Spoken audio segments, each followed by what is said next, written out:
يا راغبا في كل علم نافع. ينمو العلم ويتقدم بتقنياته ومجالاته، ومعه نطور أدواتنا في تقديم العلم الشرعي.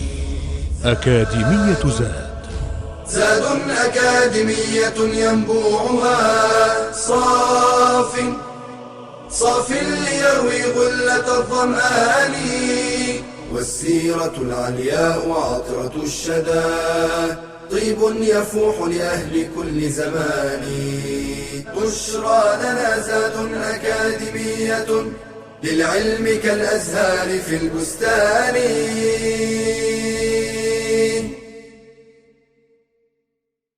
بسم الله والحمد لله والصلاة والسلام على رسول الله. أما بعد, scholars differed.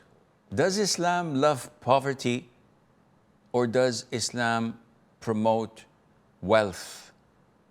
And the scholars, as I said, had different opinions. Who's best at the side of Allah? The poor who's patient, or the rich and wealthy who is thankful and giving? And the most authentic opinion is those who are better in righteousness and piety.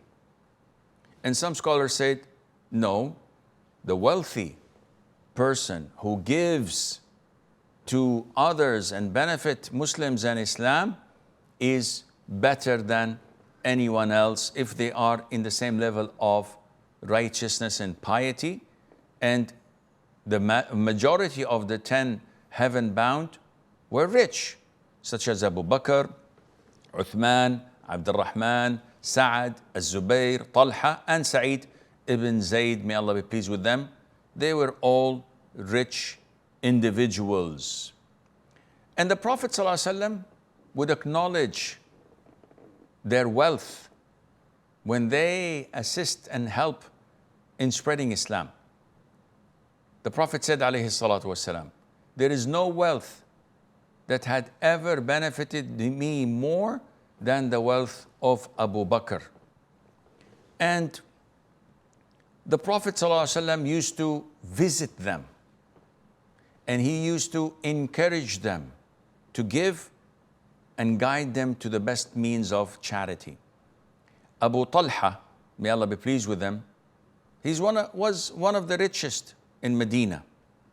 He had farms, palm trees, and he had his most favorite property, a farm called Bayruha, which was close to the masjid of the Prophet ﷺ. And it had a well where the Prophet used to enter ﷺ and drink from that well because it was a bit sweet, unlike the wells of Medina. So when Allah Azza wa Jal revealed the ayah, لَن تَنَالُوا الْبِرَّ حَتَّى تُنْفِقُوا مِمَّا تُحِبُّونَ, you will not attain paradise until you spend from what you love. Abu Talha said, O Prophet of Allah, this farm, Bayruha, is the most precious to my heart, and I put it in Allah's charity, and I give it to you to put it and give it and distribute it wherever you wish. So the Prophet says, alayhi salatu wasalam, bakhin bakh. Wow, that is a winning transaction, a successful transaction. And I've heard what you said, and I see that you yourself divided between your needy relatives. So he did so and distributed it upon his own relatives and cousins. He used to visit the rich. Sa'd ibn Abi Waqqas, may Allah be pleased with him, when he fell sick, he visited him. And Sa'd said, O Prophet of Allah, I have only daughters, so I'd like to give most of my wealth in charity before I die. So I want to give 2/3 of my wealth in charity. The Prophet said no. So he said, okay, then I'll give half of my wealth in charity. The Prophet said no. Then Sa'ad said, then I'll give 1/3 of my wealth in charity. And the Prophet approved that, and he told him that it is best not to leave your heirs poor, asking people for money. Rather, leave them something to get by with. And those who came to him and wanted to give all of their wealth in charity, he would restrain them from doing so and tell them to keep something. Like in the hadith of Ka'b ibn Malik, when Allah revealed in chapter 9 the verses of his repentance after almost 50 days of boycotting the Muslims for not going with the Prophet ﷺ in the expedition of Tabuk. When his repentance was revealed, he was so happy. He said, part of my gratitude that I give everything I have for the sake of Allah. And the Prophet said to him, no, sallallahu alaihi wasallam, hold on to some of your wealth, and that is better for you.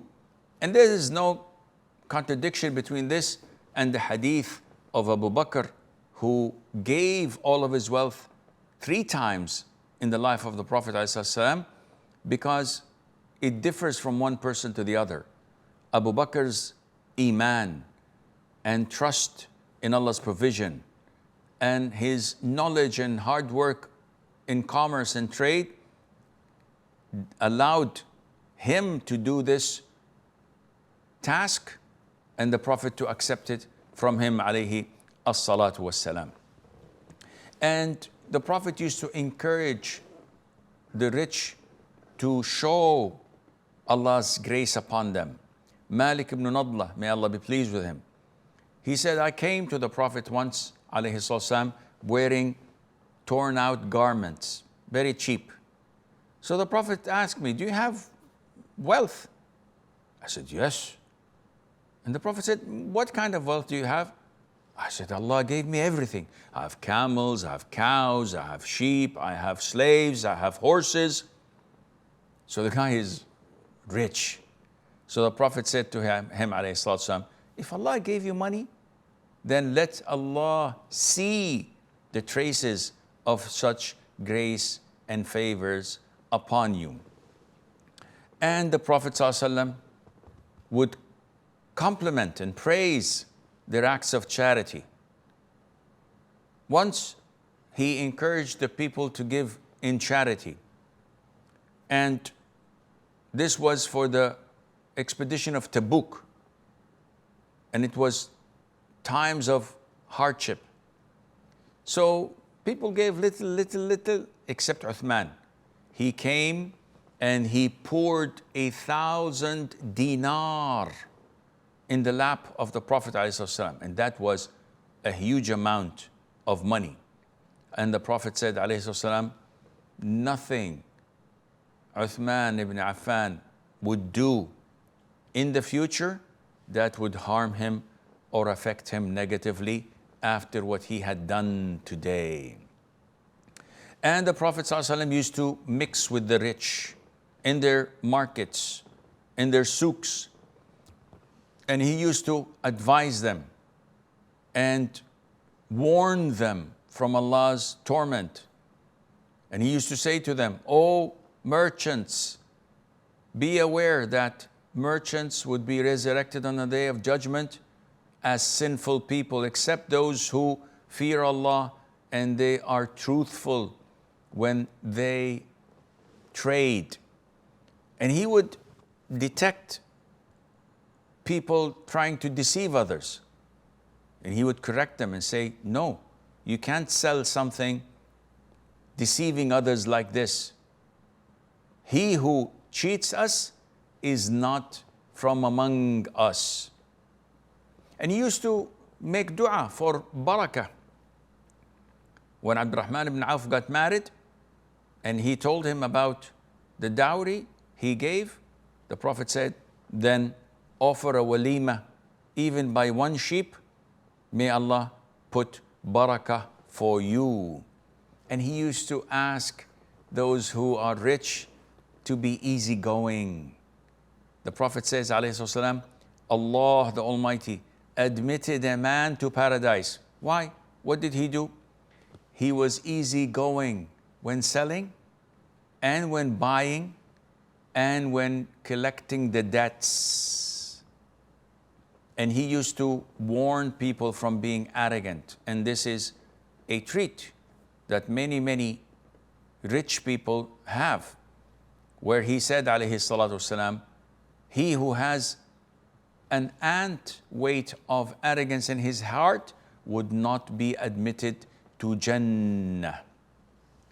And he would instruct the rich to be fair and just when they give gifts to their children. The hadith of Al-Nu'man ibn Bashir, may Allah be pleased with the man with his father. When Al-Bashir gave Al-Nu'man a gift, and his mother says, no, my son cannot accept such a gift until you make the Prophet ﷺ a witness of it, on it. So Al-Bashir ibn Sa'ad went to the Prophet ﷺ and said, O Prophet of Allah, I gave to my son, and I was a child at the time, I was a boy. He said, I gave to my son a gift, and his mom wanted you to testify. So the Prophet said, alayhi salatu wasalam, Bashir, do you have other children than him? Bashir said, yes. So the Prophet said, have you given them all an equivalent gift? The man, Bashir, said, no. So the Prophet said, alayhi salatu wasalam, do not make me a witness. I do not testify on injustice, which means that it is an injustice, of course, for the rich and for the poor, to favor one of their children in a gift and deprive the others from it. And Allah Azza wa Jal knows best. هذا والله أعلم ونسبة العلم إليه أسلم وصلى الله وسلم وبارك على عبده ورسوله نبينا محمد. يا راغبا في كل علم نافع ينمو العلم ويتقدم بتقنياته ومجالاته، ومعه نطور أدواتنا في تقديم العلم الشرعي. أكاديمية زاد أكاديمية ينبوعها صاف ليروي غلة الظمآن، والسيرة العلياء عطرة الشدى طيب يفوح لأهل كل زمان. بشرى لنا زاد أكاديمية للعلم كالأزهار في البستان.